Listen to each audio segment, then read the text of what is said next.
Good morning students. Good morning ma'am. Students, आज हम फिर एक न्यू इंटरेस्टिंग टॉपिक स्टडी करेंगे from lesson 9 heredity and evolution, आनुवांशिकता और जैव विकास। Yes ma'am. फर्स्ट क्वेश्चन है स्टूडेंट्स कि who is the father of genetics, किसको हम आनुवांशिकी का जनक कहते हैं? Ma'am, Mendel is the father of genetics. Yes ma'am, Mendel को हम आनुवांशिकी का जनक कहते हैं। गुड। अब जैसा कि हमें पता है कि मेंडल ने कौन सा प्लांट लिया था अपने एक्सपेरिमेंट्स के लिए? मैम, मटर का पौधा। Yes, good. और मटर का पौधा ही क्यों लिया था? मैम, क्योंकि उसका जीवन काल छोटा होता है। यस मैम, उसका लाइफ स्पैन छोटा होता है। और मैम, एक ही जनरेशन में उसके बहुत सारे बीज, बहुत सारे सीड्स आ जाते हैं। और मैम, उसके जो कंट्रास्टिंग कैरेक्टर्स हैं वो हमें इजीली दिखाई देते हैं। और इसके साथ साथ एक पॉइंट और है कि इन प्लांट्स में स्वपरागण या सेल्फ पॉलिनेशन भी होता है। और इसके साथ साथ हम इसमें क्रॉस पॉलिनेशन या पर परागण भी करा सकते हैं। तो ये 4 जो कैरेक्टर्स या 4 पॉइंट्स हैं जिसके कारण मेंडल ने मटर या पी का पौधा लिया था। अब हम सबसे पहले मोनो हाइब्रिड क्रॉस या एकल संकरण क्या है उसको स्टडी करते हैं। स्टूडेंट्स, अब सबसे पहले हम देखते हैं कि जो मेंडल ने जो पी का प्लांट लिए थे उसमें कुछ डोमिनेटिंग कैरेक्टर्स या डोमिनेटिंग ट्रेट हैं और कुछ इसमें रिसेसिव ट्रेट हैं। तो यानी प्रभावी और अप्रभावी लक्षण। तो सबसे पहले हम बीज या सीड में देखते हैं, गोल या राउंड, रिंकल या झुर्रीदार, वो अप्रभावी लक्षण है। सीड का कलर येलो जो है वो डोमिनेटिंग या प्रभावी है, और जो हरा कलर है वह कैसा है? वह अप्रभावी है। और फ्लावर का कलर अगर वॉयलेट है तो कैसा है? वो प्रभावी लक्षण है। और अगर कलर व्हाइट है, सफेद है, तो वह अप्रभावी है।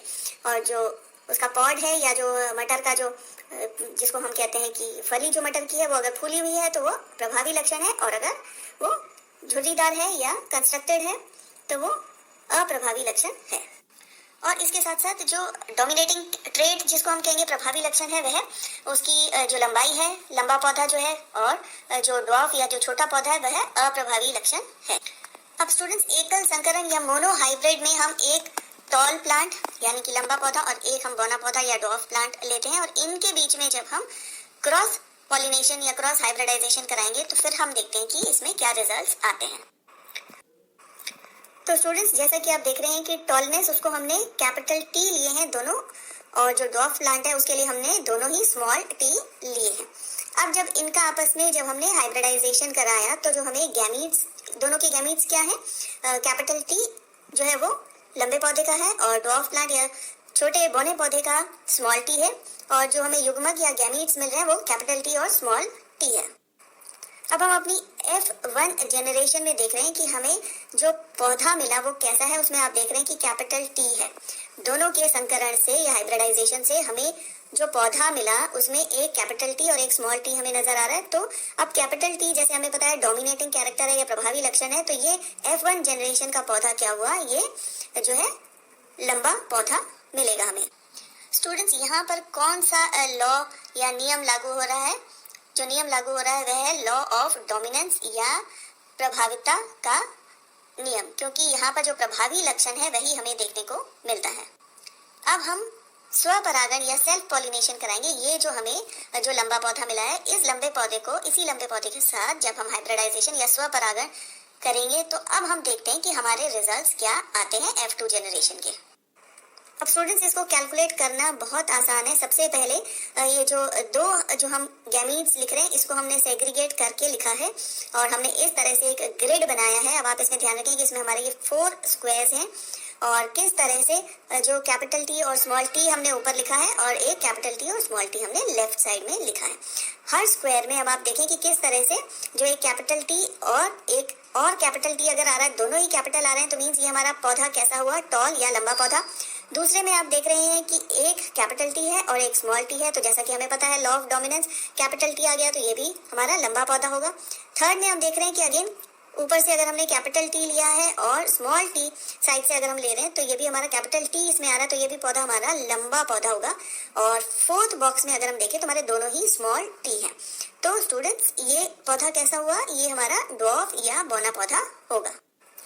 तो स्टूडेंट्स अब हम देख रहे हैं कि हमारे 3 जो स्क्वायर्स हैं ग्रिड में, जो 3 स्क्वायर्स में हमारे कैपिटल टी आ रहे हैं, यानी कि 3 हमारे लंबे पौधे होंगे और 1 हमारा डॉफ या बौना पौधा होगा। तो ये तो क्या है, हमें दिख रहा है फिनोटाइप फिजिकली, यानी जो हमें देखकर पता चल रहा है कि देखकर हमें क्या पता चल रहा है कि 3 पौधे हमारे लंबे होंगे और 1 पौधा हमारा बौना होगा। स्टूडेंट्स अब अगर हम इसके जीन्स देखें तो जैसे अगर आप ध्यान से देखेंगे, एक स्क्वायर में दोनों ही कैपिटल टी है तो इसको हम 1 लिखेंगे।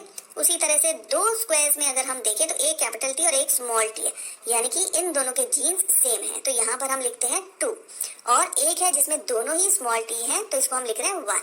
तो यानी कि अगर हम जीन्स के फॉर्म में देखें तो हमारे एक में प्योर जो कैपिटल टी है, प्योर वो कैपिटल टी के जीन्स है।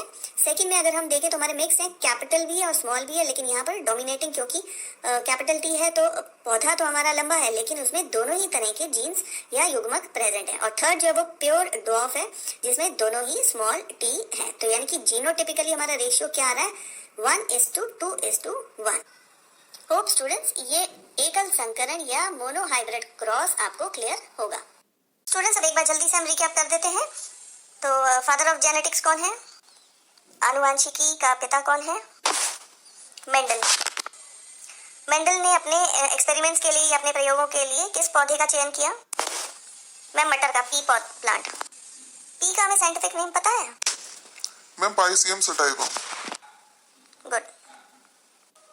मोनोहाइब्रिड क्रॉस या एकल संकरण में जो F1 जनरेशन है या जो F1 संतति है उसमें किस तरह के पौधे हमें मिले थे और वहां पर हम किस नियम का या किस नियम को लागू कर रहे थे?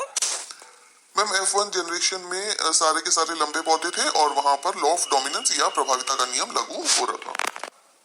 गुड। अब F2 जनरेशन की अगर हम बात करें तो F2 जनरेशन में हमें कितने पौधे मिले थे? F2 जनरेशन में मैम हमें 4 पौधे मिले थे। वो पौधे कैसे थे?